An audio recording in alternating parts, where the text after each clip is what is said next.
Hello, everyone in the Republic of Korea and the United States, and welcome to our annual webinar celebrating the life of General Paik Sun-yup on his 102nd birthday on November 23rd, 2022.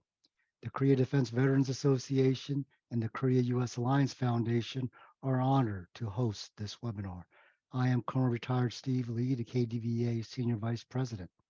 The sequence of events will be open remarks from General Retired Vincent Brooks, KDVA Chairman and President. Then we will have a discussion with General Peck's oldest daughter, Miss Nami Park, about her father and the just published book, Collection of General Peck's Medals.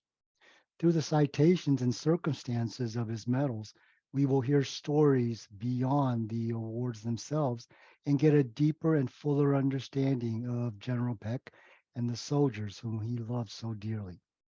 Then we will open the floor for Q&A or comments with our audience members.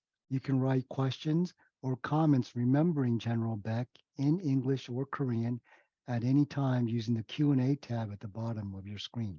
You can do this even before the Q&A session starts. Please keep the questions and comments short and relevant to our discussion. This webinar will be available on the kdva.vet, that's VET, digital library, and the KDVA YouTube channel in a day or two.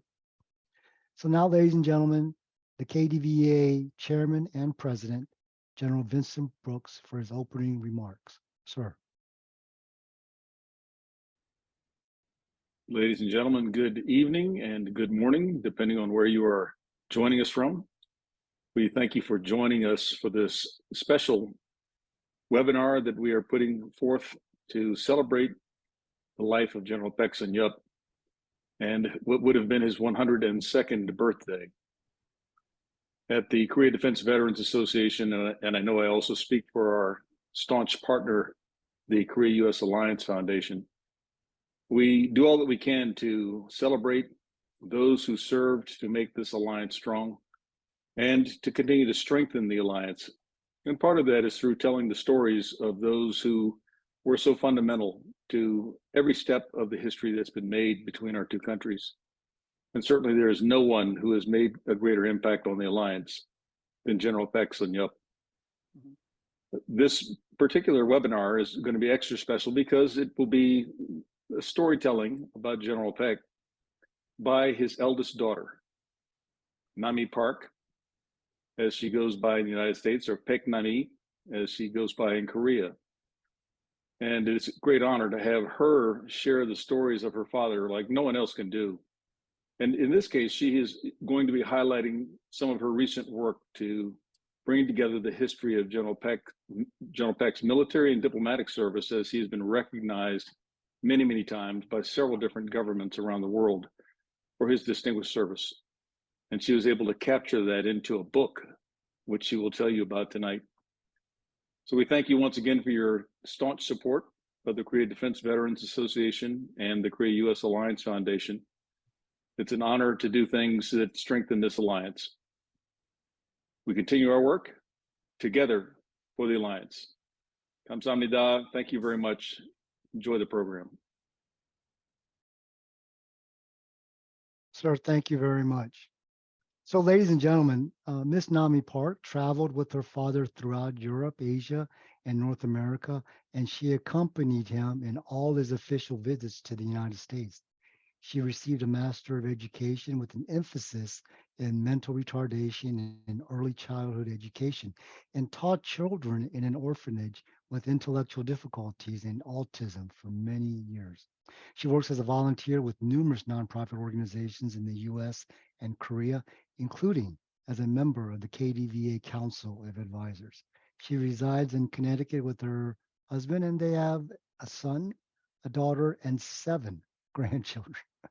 I am very honored to welcome Ms. Nami Park. Ma'am, for your remarks. Thank you, Steve.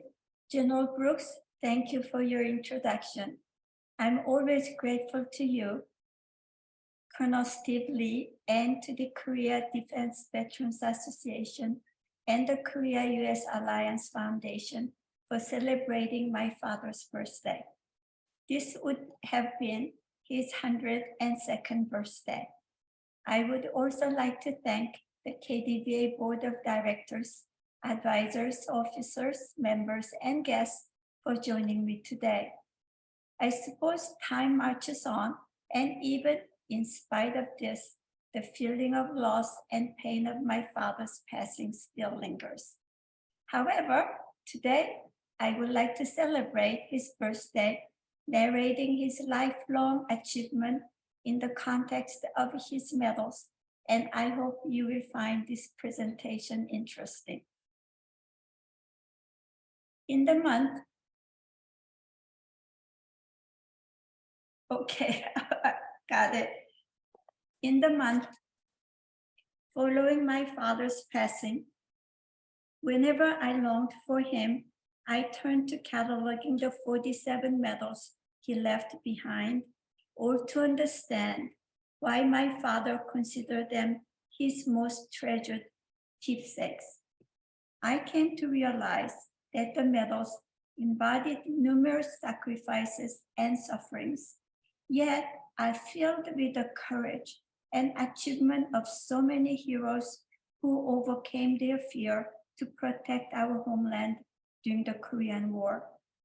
The medals also represented the enduring patriotism of the Korean people who stood last to safeguard liberal democracy against the clutches of the communist aggressors. The collective valor of our soldiers brought great honor to the Korean military and global attention to the nations they defended. Accordingly, I want my father's medals to be seen not as a mere decorations presented to a general, but also as a symbol of pride of our nation, the comrade who fought alongside him, and all the people of the Republic of Korea. Before he passed away, my father worried about the future. He urged me to take a good care of his medals, especially those he cherished most of all, the ones that were awarded to him for his participation and leadership in the Korean War. General Paik said these medals were not presented for my own personal achievement. They were dedicated to all those who sacrificed everything they had to liberty, to the ROC and the US service members who yield their youth to a greater cause, to every individual who gave their life under the UN flag, and to the civilians who withstood the worst tribulations and waited patiently with the sole belief that justice would emerge victorious. It is on their behalf that I accepted these medals. Those were my father's words. Among the 47 medals he received, 37 medals were awarded for the achievement during the Korean War and 11 were related to civilian accomplishment. The nations of origin are as follows. For his military achievement, there are 15 Korean, 7 American, 2 French, and 12 other countries across 4 continents.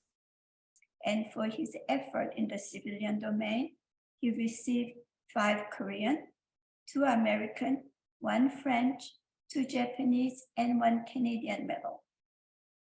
And there will be a quiz at the end. Among those, there are a few which I would like to go into more detail about. The highest Korean medals is the first grade Order of Military Merit, which were later designated as the Order of Taegeuk Military Merit.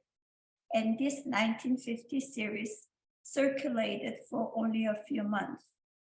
Adding to this rarity, the Korean government redesigned the Order of Military Merit in August 19, 1951, and also changed the name to Taegeuk, Ulji, Chungmu, and Hwarang instead of numbered grades. Interestingly, it is known that the recipients of Tiger medals are pardoned from any forms of capital punishment. Brigadier General Paik was decorated with his first grade Order of Merit on October 15, 1951. He was 30 years old. And he was the seventh person to receive this medal. On the same day, he was promoted to Major General. I think it was a good day for him. By the way, General MacArthur was the first person to receive this medal in the fall of 1950. Next, he also received 4 orders of Ulji military merit. And the next slide shows that in addition to these medals shown here, there are an Order of Merit for advocating the Charter of the United Nations, a Medal of Honor for military merit, and a Korean War Service Badge. These pieces complete the Republic of Korea-related decorations. Now let's move on to the 7 United States military merit that General Paik received.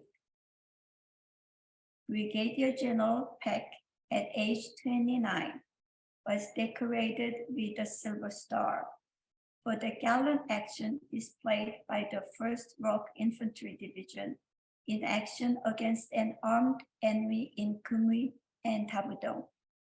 He joined the regiment, and with complete disregard for his own personal safety and in the face of intense enemy mortar and small arms fire, he personally led them in an attack and overcame the enemy in conjunction with the 1st U.S. Cavalry. Moving on to the Bronze Medal, this was awarded for meritorious service in ground operation against the enemy, in which he displayed superb leadership, decisive judgment, and compassion in the wagon incident. And next slide shows my father receiving the Air Medal from Commander General Maxwell D. Taylor. The Air Medal that sites starts on December 20th, 1951, and lasting for the next 20 days. Then Lieutenant General Paik, at age 31, distinguished himself by performing 20 reconnaissance missions in support of Task Force Paik, in which he obtained valuable information of the enemy, which contributed to the success of the operation. My father said, Task Force Paik faced many challenges. Many times he flew twice a day over the steep mountain range to evaluate the position of his own troops carrying penal codes, to strategize the battle, but also in order to eliminate friendly crossfire, which was likely as they had the guerrillas encircled. Next is the 4 pictures of American Legion of Merit. The citations of this Legion of Merit degree of legionnaire starts by describing a 29-year-old Colonel Paik, and they go on to finish with then 33-year-old general who distinguished himself by exceptional service while commanding a powerful United Nations Army, which altered ruthless communist aggressions against the Republic of Korea. This was achieved through his courageous and intelligent leadership. He was also awarded for his contribution in the expansion of the Republic of Korea Army from 10 to 20 divisions and its improvement in logistics, training, combat effectiveness, and confidence. This shows that my father's gallantry was not limited to a single time, no place of the war, but was ever present. Finally, moving on to the medals awarded by the French Republic. There are Légion d'honneur and the Croix de Guerre des Théâtres d'Opération Extérieure. The National Order of the Légion d'honneur is the highest French order of merit.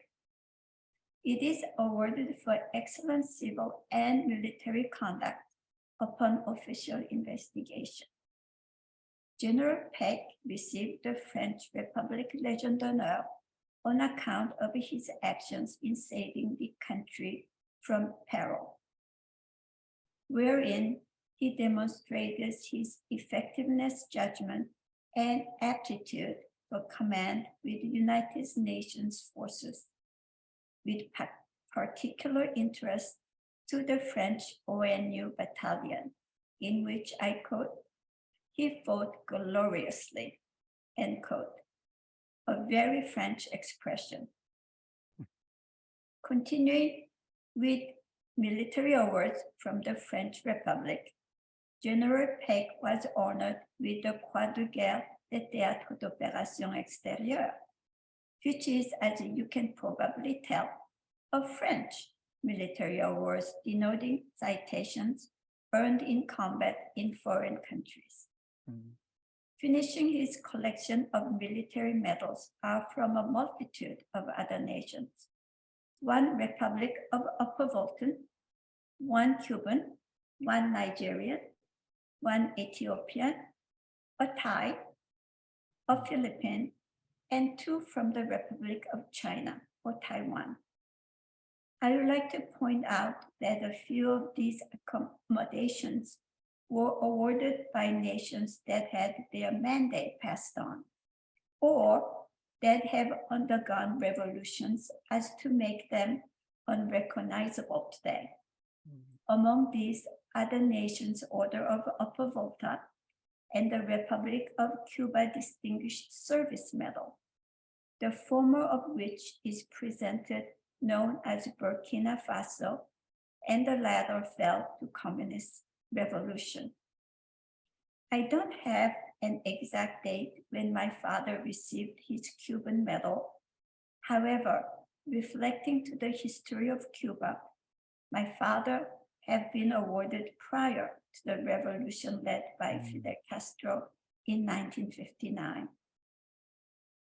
Moreover, the Philippine Legion of Honor cites in short General Paik's unselfish interest, deep concern for the welfare of Philippine military, profound friendship, sympathetic attitudes, and cooperations had evoked high praise and admiration of Filipino troops that fought in Korean soil.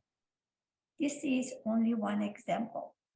Going through these citations, I realized each country's respective medals are associated directly with what my father did for their country and for their countrymen during the Korean War.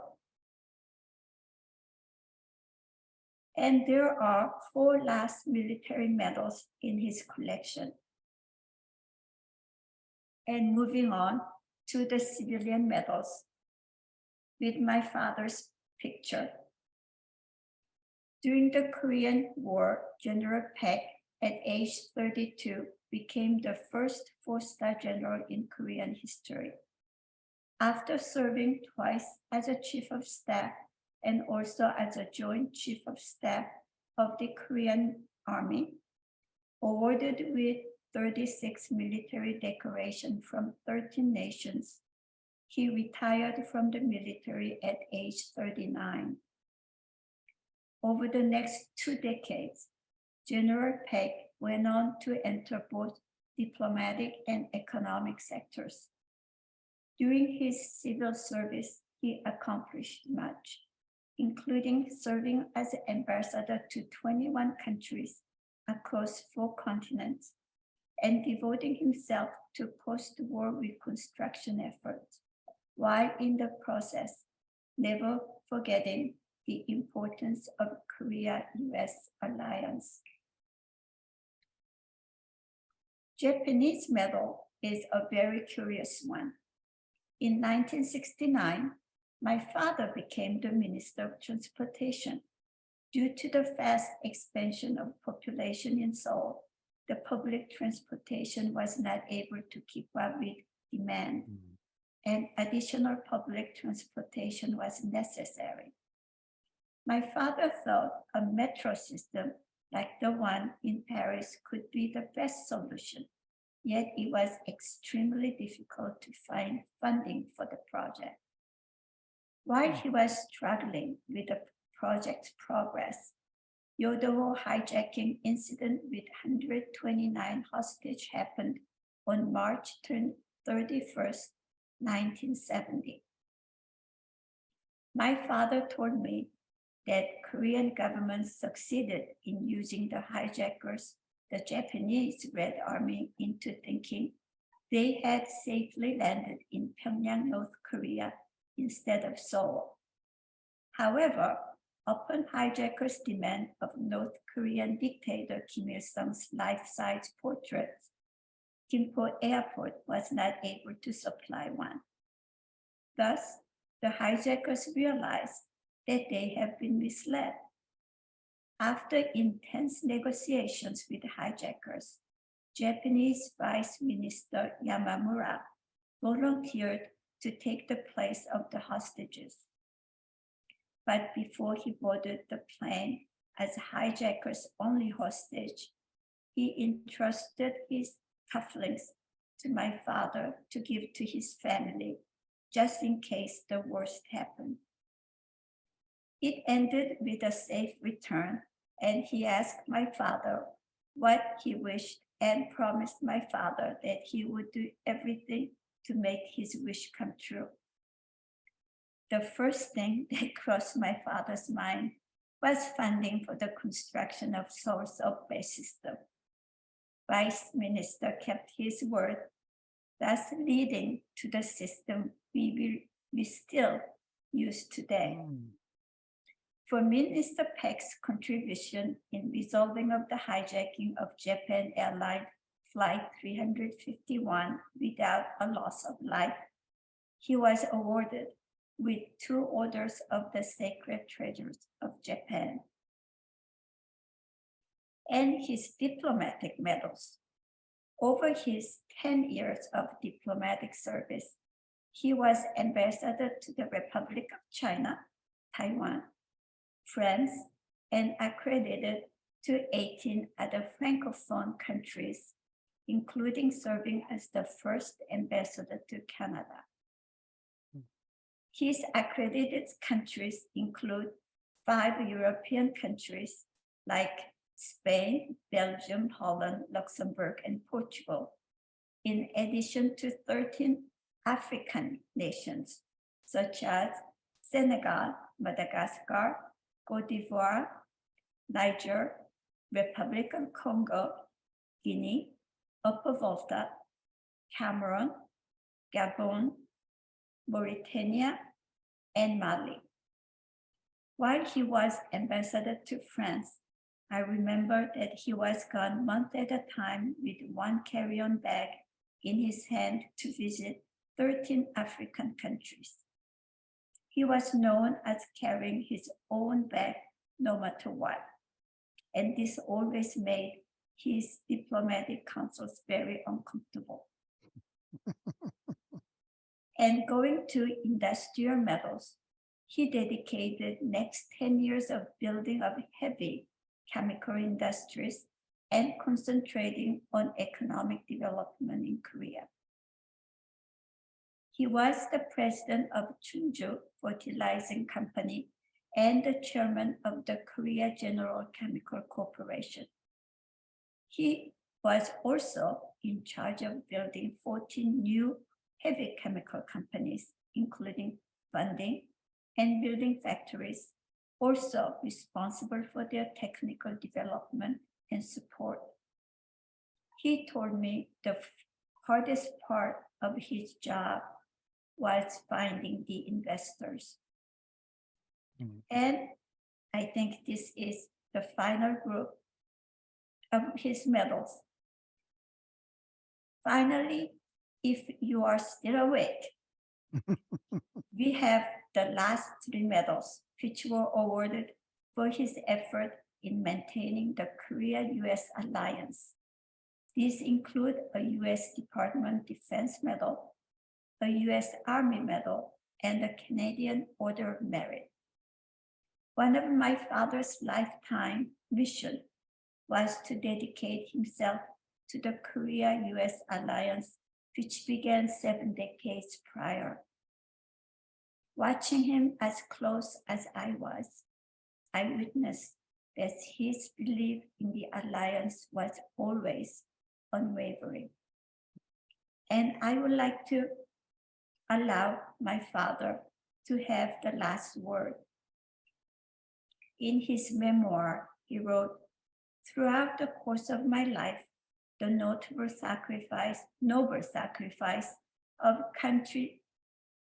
countless brothers in arms and the suffering of their grieved families never faded into oblivion.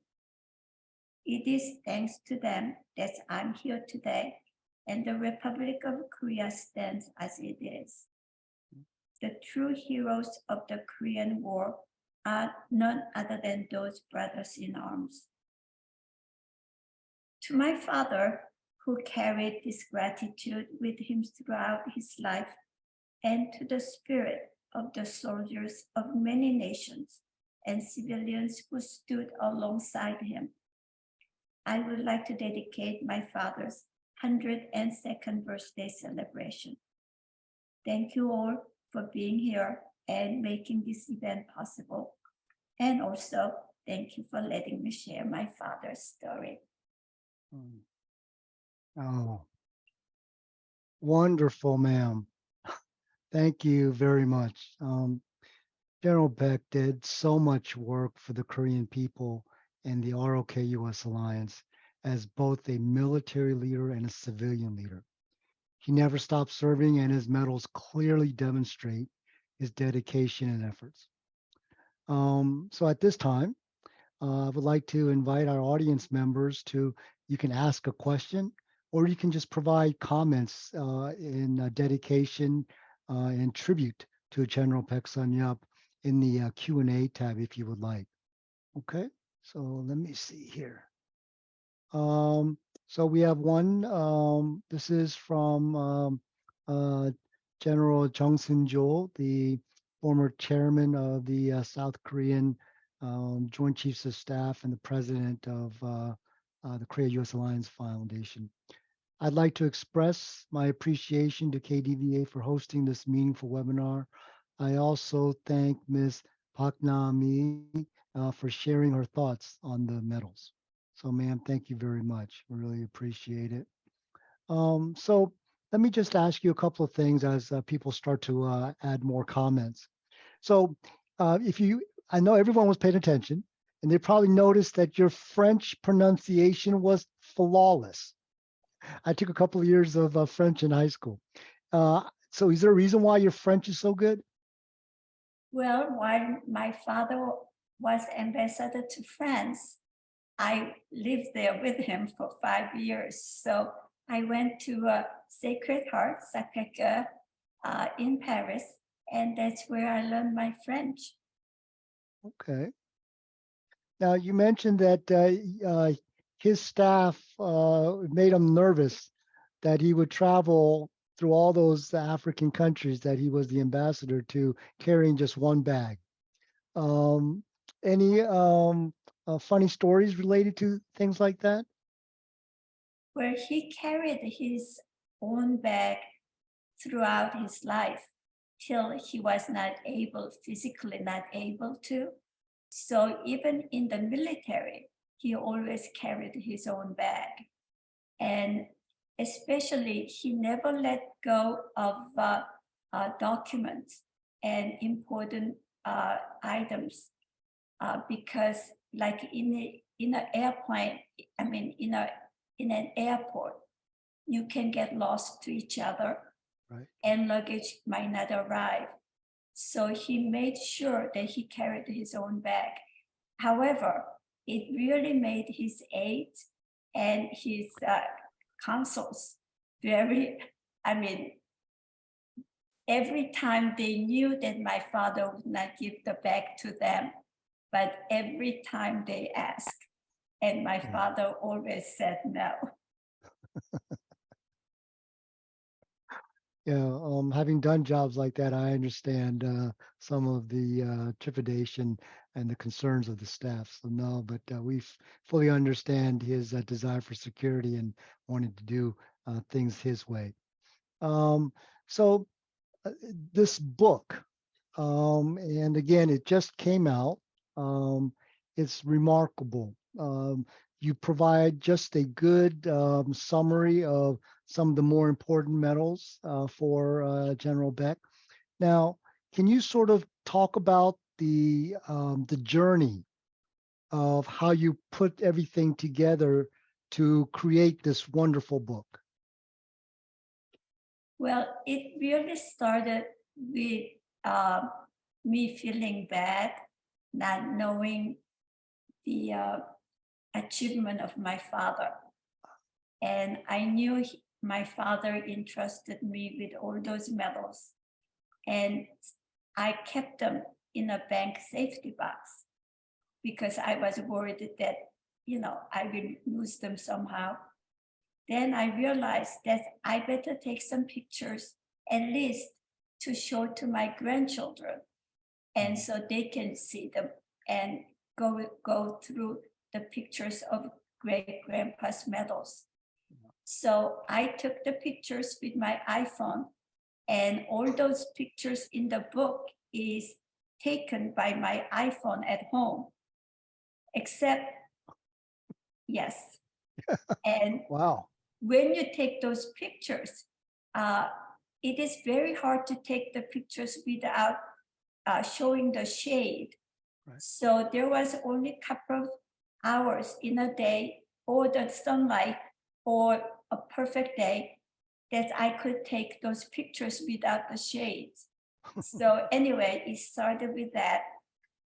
And then I realized how important those medals were.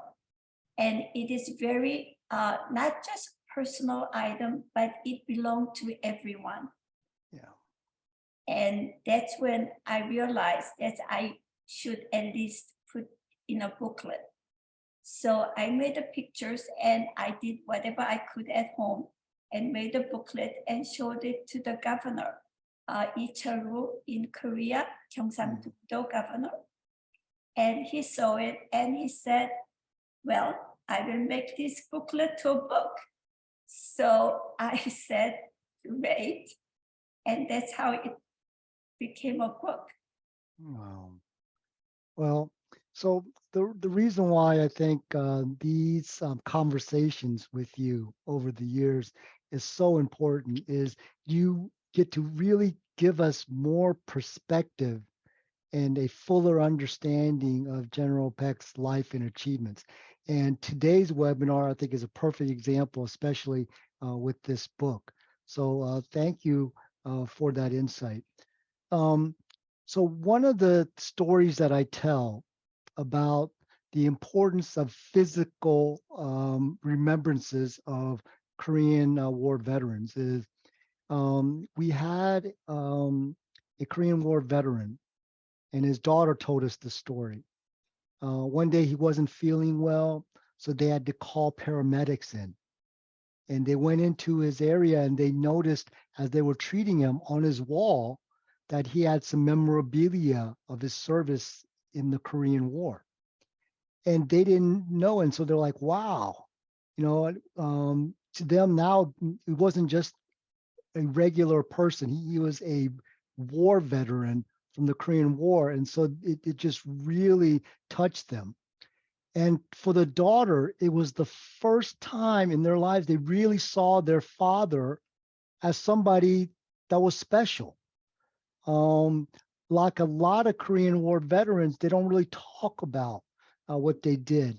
And so for her, having these paramedics react so honorably and surprising and lovingly towards her father because what they saw that he was a Korean War veteran, it really touched them and it changed the way they saw their father, and they got more motivated and had him go to Korean Veterans Day parades and Memorial Day events. And so, again, to me, things like medals and memorabilia from war are just very, very important.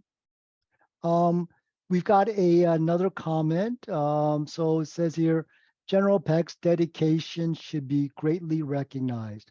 I will never forget his dedication to protect the Republic of Korea and alliance with the United States.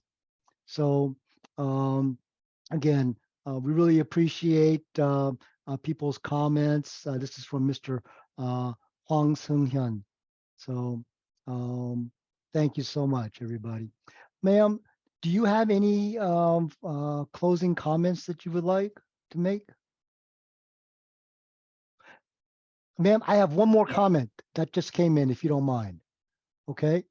Uh, this is from Brigadier General retired Peter Jones, and he's the president of the National Infantry Foundation in Georgia. He said, truly appreciate the personal insights into a great soldier and leader. He epitomized what a lifetime of service means to not just Korea, but also the alliance. We look forward to honoring him and all those who served in the Korean War at the National Infantry Museum's Corridor of Valor and Sacrifice as we prepare to construct our newest monument featuring General Peck and Colonel Retired Puckett. Thank you again for bringing him to life. And again, that's the president of the National Infantry Foundation in Georgia. I got two people that saying, hey, where can they purchase this book? So perhaps in part of your closing comments, and then we can also make that available when we send out the recording of this video. Ma'am, please, your closing comments. Well, one thing that's losing my father made me realize is when my father was alive, he was just a dad. I mean, nothing more, nothing less than just a dad. And after losing him, I realized that I wish that I would have talked to him more, that I should have asked him more questions about the war, about how he felt. And so if any of you who have fathers or mothers or uncles or brothers or nephews or nieces who went to a war, please do not hesitate to ask and share. They might not voluntarily talk about it, but if you ask, they will share. And it's such a precious conversation that I miss. So I wish you guys would do it before you lose someone that you love. Ma'am, what a great piece of advice for everyone watching, because it is so relevant. Once the stories of our veterans goes, it's lost forever. So thank you for doing this book, and thank you for that a great piece of advice. We have one special. So General Jung Sun-jo, the former South Korean chairman of Joint Chiefs of Staff, would like to make live comments, if that's okay with you, ma'am. Okay. Love to. So General Jung, sir. Okay, can you hear me? Yes, sir. Okay, thank you, Steve, and thank you, 백남이 여사님. And whenever I think General Paik Sun-yup, I usually think three factors of him. The first one is he's a real warrior who fought very bravely during Korean War. If he lose Dabudong battle, the Korea could not exist anymore. So I really appreciate what he had done during Korean War. The second factor is that he is a great strategist. He put the foundation for Korea-US alliance. If there is no alliance, the Korea cannot guarantee the security in the northeastern Asian region. The third factor is he was a great government leader as the ambassadors to 21 countries and also the minister in Korean government. I know that in early 70s, I remember it's the 1974, he constructed first subway line in Seoul City as a minister of transportation, whatever name it is. And I always think that he is the great leader in every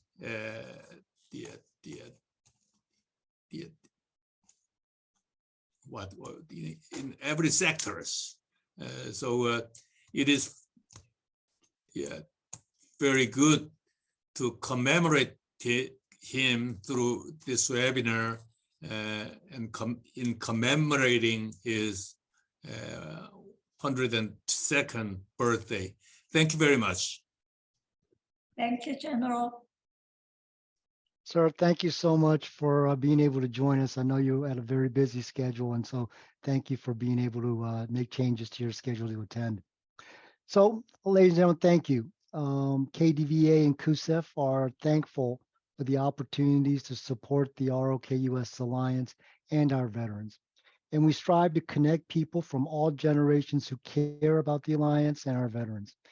We hope you are inspired by General Peck's life and his daughter's example of honoring her father. KDVA and KUSEF will continue to carry forward General Peck's legacy for a strong alliance. And here are some upcoming events that support our mission. So stories like these are also found in KDVA's quarterly Alliance Journal, which will be published tomorrow. So please look out for that. Second, we will conduct our annual webinar about the ROK-US Combined Forces Command, or CFC, on 13 December at 7 p.m. That's Eastern Standard Time. We will announce it soon, so please join us. And then KDVA is starting local chapters in the United States and virtual common interest groups from anywhere. We are looking for volunteers who would like to get a chapter or common interest group started. Please consider joining KDVA. It is free and will only take a few minutes. Details for everything are available at kdva.vet. That's VET. We do all this in KDVA's motto of together for the ROK-US Alliance. Thank you, Ms. Nami Park, and thank you, everybody. Be safe. Thank you, Steve.